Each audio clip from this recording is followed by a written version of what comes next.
of sports, there are actually two kinds of players or athletes.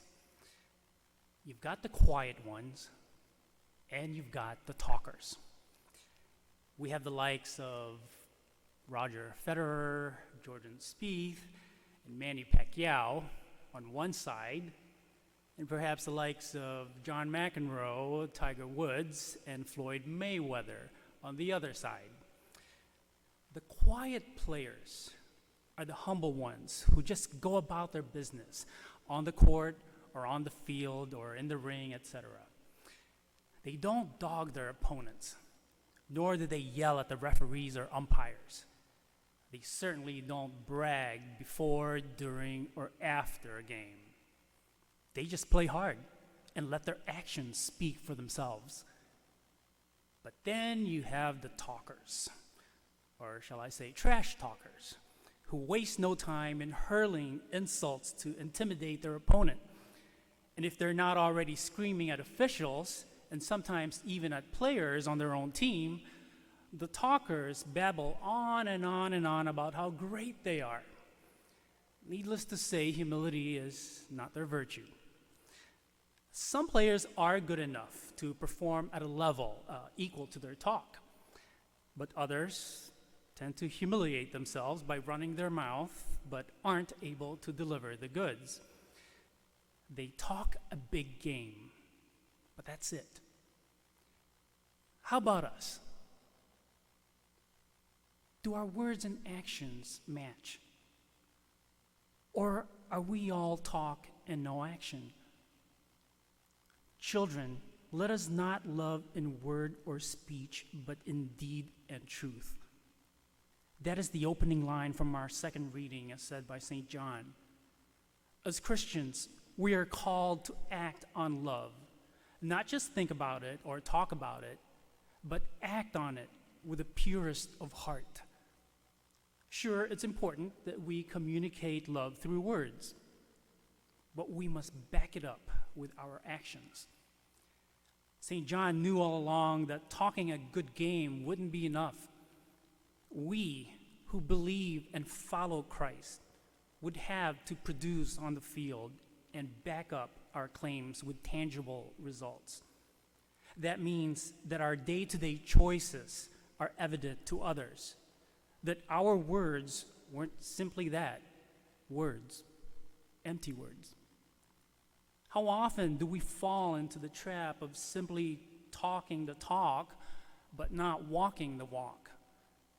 We pray for people to not go hungry, but do we do anything to actually feed someone, especially when that someone is poor or homeless? We can all agree of the necessity to let go of grudges and being forgiving people. But have we gone out of our way to be kind and forgiving to the person who have hurt us?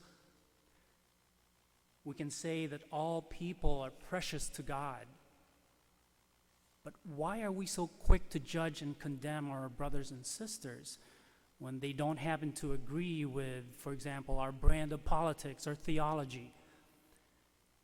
We talk about the importance of charity, not only in terms of giving from our excess, but also from our wants. But in reality, why do we not deny ourselves that much? We appear prim, proper, and humble on the outside. After all, Christ, whom we follow, is humble.